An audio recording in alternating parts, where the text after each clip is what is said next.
Monday afternoon or something. I didn't expect ball. What's wrong with that? No.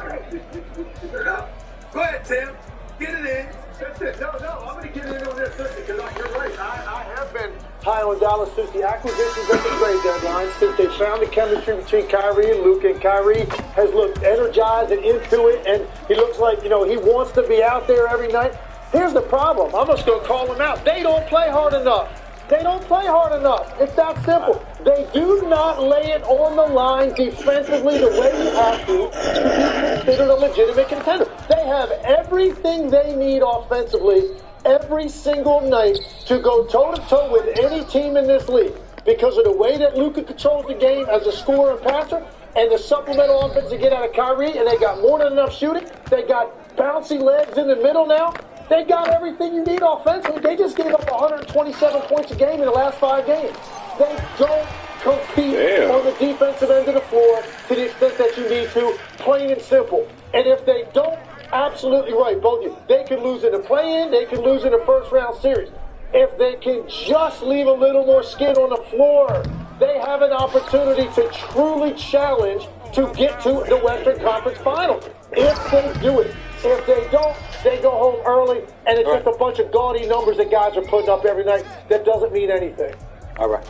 Let's move on. All right, let's talk about another team out there in the West that has a lot of questions. The Phoenix.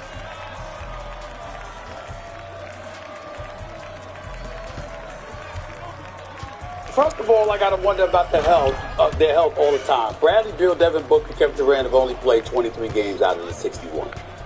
That's number one. I mean, I believe in them offensively. I know they're all world. They can score on anybody. So in that regard, I'll believe in them. But I got to tell you something right now. You know what, Shannon? You're watching games. Maybe I watched games this week and it just altered my thinking because I know you're gonna get on me about that too. I know you're gonna get on me about that too. But listen, I'm gonna tell y'all why I wanted to bring up this subject, because it's something that's very interesting that I couldn't wait to bring it to both of y'all, because I know how y'all are on subjects like this. We were arguing on NBA Countdown yesterday about Kevin Durant, who, by the way, since he arrived in the league, is averaging 27 and 43% shooting from three-point range. And we know from a skill position how all-world Kevin Durant is, no question about it. But Bob Myers was talking about, how expecting too much, et cetera, et cetera. And I was like, yo, did you know this? Kevin Durant ain't been out of the second round since he left Golden State. It's Kevin Durant we're talking about. That is not good. That is not good. Now, obviously, if Kyrie hadn't gotten hurt against Milwaukee, I thought they would have won it all. But it happened. But he has not been out of the second round since he departed from Golden State. And by the way, there's a sweep in the first round at the hands of Boston, not this Boston team, from a couple of years ago when he was in Brooklyn, that happened with him and Kyrie on the floor. You got to pay attention to that. And what I was saying, guys, yesterday was this. At some point in time, when we talk about leadership, because leadership became a part of the discussion, and Shannon and you and I talked about this last week with Kevin Durant. What I said to Bob Myers was, when you go to the negotiation, do you just sit up there and say, I'm going to put up numbers, but we're going to lose or whatever? Or do you say I'm a difference maker? Because he was talking about how people lead in different ways. And I said, it'd be one thing if you never won. But when you have won, because this is a two-time champion we're talking about in Kevin Durant, and a two-time...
see you guys every single night. They have a brutal schedule coming up over the next 2 weeks. You got Boston twice, you got Denver, you got Milwaukee, and you got the Cavaliers. That's 5 of your next 7 games. Now, if we can get all 3 guys on the court, maybe it gives you a better idea how they stack up with these teams. We haven't seen it. But here's the actual bigger concern for me. There's no real flow to what they do offensively because they don't have a true point guard. They don't have a table setter, an organizer offensively. What they have are 3 great offensive players who sort of operate independently of each other. We roll with this guy for a few possessions, then we roll with this guy for a few possessions, and then the other guy for a few possessions. But when you watch teams with great flow and rhythm to their offense, and they ran into one last night with Oklahoma City, that has a clear identity every trip how they are going to play. It's going to be Shai Gilgeous-Alexander in the middle of the floor, either iso wing or ball screen, and then they space out off of that, and they move it with great rhythm. So you look at every team in the league, really, there's an identity trip after trip. I don't necessarily see that with the Suns. I see a series of tough shots and a lot of tough shots that are made, and it reminds you of the greatness of these players. That is not going to be good enough against the competition level in the Western Conference. Look, they've got, 23, 24 games left, whatever it is, to change our minds. But right now, it sounds like we're all in agreement. We have high skepticism when it comes to the Phoenix Suns actually making a run through the Western Conference. So again, I asked the question somewhat rhetorically, but in all seriousness, I would like a quick answer on this. What do we make of a team when you have a superstar, because he is a superstar, that is Kevin Durant, and it's like, yo, I am who I am. This is what I do. Work around it. What do you do when it's something more that's required? When we think about the great ones that we've talked about, it's easy to point to MJ. It's easy to point to Kobe. What about Isaiah Thomas? What about the kind of leader he was? What about the way he was able to hold Bad Boy Pistons accountable? There was a certain way you were going to do things because we after the chip. Now, you're going to be a part of this, or you're going to be up out of here. What about that? I mean, we don't see that from a guy like Kevin Durant. Is that okay? Or is it a need that needs to be addressed in terms of digging something out of yourself that may not be something that you normally do in order to get to where you need to go?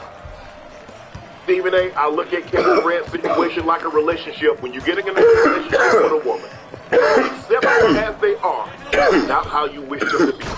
Accept Kevin Durant as he is, not how you wish him to be. Okay.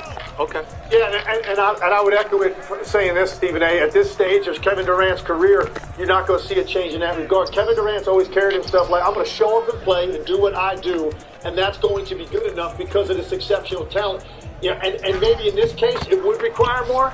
I just don't see, based on his personality and his track record and how he carries himself and the way he leads, which is by showing up and being productive every night at a really high level.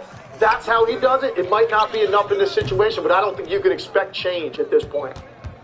Because he told you, Stephen A., he said, the way I show up and work, the way I practice, the way I treat my teammates, that's leadership for him. That's the way he views it. Not saying anything about holding guys accountable like, I need you to do this. That's not what he is. So I'm accepting how he is, not how I wish him to be. Got it. All right. Very good relationship advice, by the way, there, Shannon, for both men and women. You better come to your boy. If you want that relationship advice, come to your boy. Nightcap, I give it to you for night. Now, we know. You got a few things on me. That ain't one of them. We'll get together and have some of that cognac. We'll get together and have some of that cognac. That'll work. Let's all get together, have some shots of VSOP, and let's enjoy the night. Everybody's Laportier.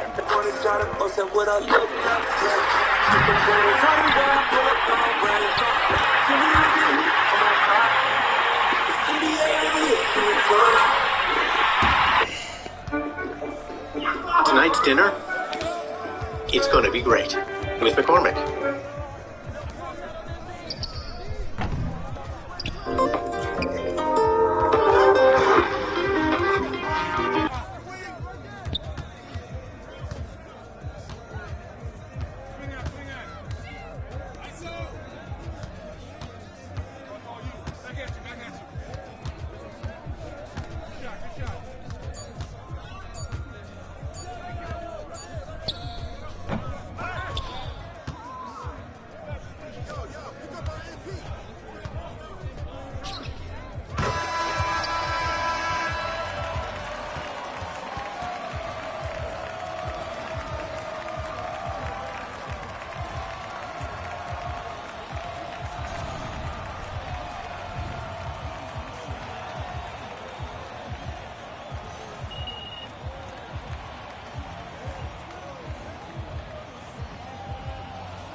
Hey,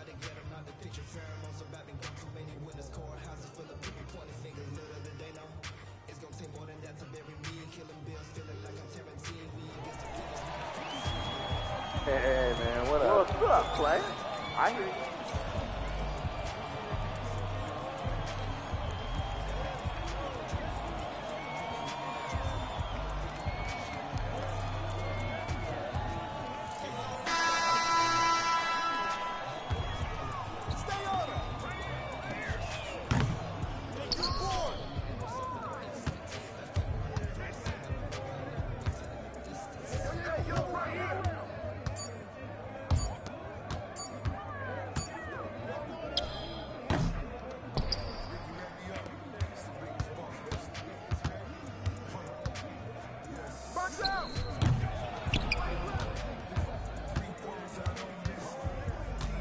Death penalty, and again, he's gaining some wins here. He's gaining some sizable wins, and unless the prosecutor really got some shit, if he gets some wins in having some of the evidence tossed out that was used in the previous trial that led to a mistrial, man, I think the prosecutors might be walking into a situation where, again, we could have our opinion of obviously forensic evidence show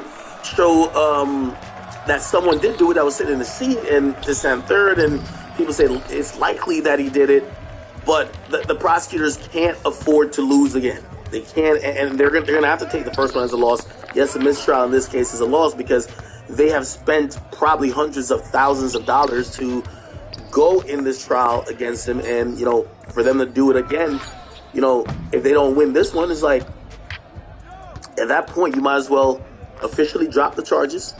Right? And, let him go. But they clearly don't want to let him go. So they're trying their very best to make sure that can happen. A lot of things are going to come up, including the testimony of the girlfriend who didn't testify in the first trial. A lot of things are going to come up, including, some of these text messages that he feels are innocuous and should not be used in a actual criminal proceeding. And also some of the, I think the lyrics already was, they were already kind of like put out for the first trial, but now you see the prosecutor trying to reintroduce it, right? So it says, after mistrial, the prosecutors are now trying to, and this is controversial, they're trying to introduce lyrics into evidence. Essentially, they're realizing that, we didn't have enough to convict him last time, and usually, unless we're seeing malicious prosecution, if the judge ruled on it once, they're supposed to respect it, right? But they're doubling back. They're like, well, if we're doubling back the whole trial, and they're trying to double back for some of our evidence to be thrown out. Damn, let's us double back for maybe some lyrics or whatever the case is. I can't see them allowing lyrics because what YNW Melly's legal team is going to say is that a judge already ruled on this, that we both agreed on, and we went through this process. The last judge, most court, in arguments and even decisions is based on precedent, right? So it's like, okay, well, look at case law, blah, blah, blah, you know what I mean? And they'll point out 5 other cases that have similar circumstances and how other judges dealt with it. And usually, for the most part, unless there could be a new argument made or a new angle of that judge will kind of rule accordingly. So I could see that if recently, within the last year or so, someone ruled that, actually it was within the last couple years because that ruling was way before the trial, that they weren't going to use lyrics. I can't see why they would allow lyrics in now. So we'll see. But the trial is pushed back. We don't know when it's going to happen. We are sitting and waiting. They were saying that it should have happened during the summer, but if it's stalled out right now, we don't know what's going to happen. I'm going to be honest with you. If this wasn't capital murder, I could see like the prosecutor and the defense attorney saying, hey, listen, he's been locked up since 2018. That's 5 years, right? I think 2018. I think I'm right about that. He's been locked up for 5 years. Yo, he'll plead to a charge that'll give him 10 to 15. And that means he'll be out in 2-3 years, guaranteed, right? I'm not sure how much you have to serve in terms of Florida, but he's already did 5. You can get time for credit for time served there. You can do programs or whatever in prison to try to like bring it down a little bit. But again, if he got 10 years, he would be out like in a couple of years. Maybe if it was 15, he'd probably have to do maybe like 5 more. But still, like at least that's guaranteed you're not facing the death penalty. But because he's facing the death penalty, those deals can't even get worked out. So now the prosecutor, they're stuck in this, in like this yo, we either have to go all the way or we got to let this guy go. It's kind of, you know, again, if they gave him, I don't know, accessory, people would be mad. The family of the deceased would be highly upset that they gave a guy who they think is a killer like some weekend charge instead of charging him and also convicting him of full-on, flat-out murder. So they can't do anything with this. So they're either going to have to run the trial and he's going to be found guilty, or he's going to run the trial and he beats it, if you ask me. Okay? But I do think it's their last time trying it. We will see. We will see. I do know you guys did send in a bunch of donations, which I did not read, so let me actually read a couple of these donations. And I appreciate all you guys who have sent in any amount of money, whether you're asking questions or you just want to get a shout out. That's fine with me as well. By the way, Corey 2S, thank you for the donation. Me, thank you for 5 to see your Meek's career is teetering towards obscurity. That boy been flopping like a botched BBL. Axe Chair says no attacks on the chat, nigga, so it will ever be tolerated, man. Blender Bars, he says, hold on, wait a minute. Robert, you are not finished. You thought all your secrets was hidden because all the windows was tinted. When Tekashi saw you in the parking lot, you know you sprinted. Boy, when Diddy took you shopping, it was because you wrote him them lyrics. So, my boy always robbing. I see my boy Blender. Blue Highhead Gamer, he says, yo, Oli, Blender is prepping the creams and nightmare. Creams? Yeah, no, Jesus, man. Axe Chair says, man, I got that Glock tucked in the cushion right now. Fuck Robert. He says, based on certain Meek tweets, I think he's going through early 2013 Kanye crazy episodes. I will not say that Kanye was crazy, but Kanye was going to, he was crazily delusional about getting into the fashion industry, and them, you know, naively thinking they should allow him to do what he wants. Meek Mill is literally just stupid. You know what I mean? I don't think he sees ABCs.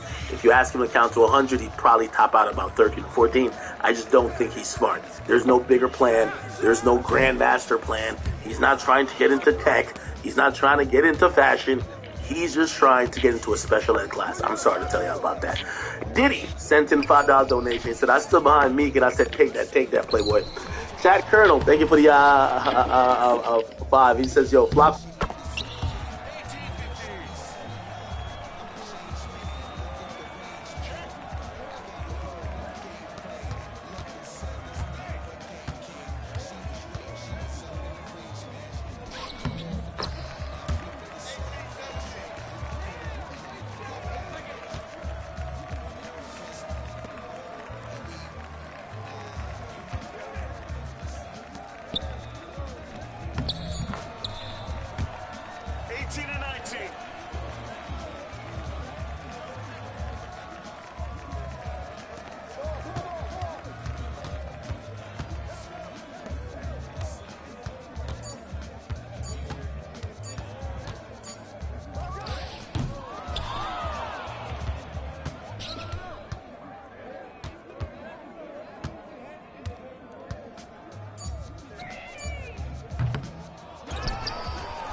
Hey, man, what up? What's up, player?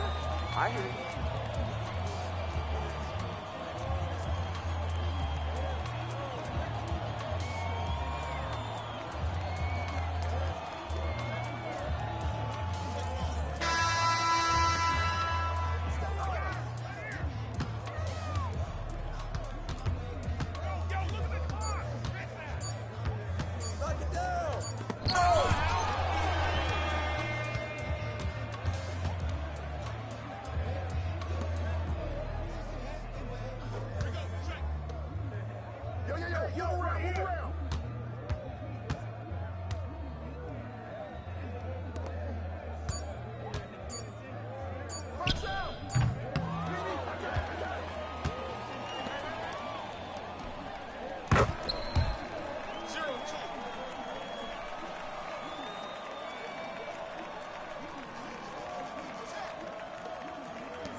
16-7.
Come get it, come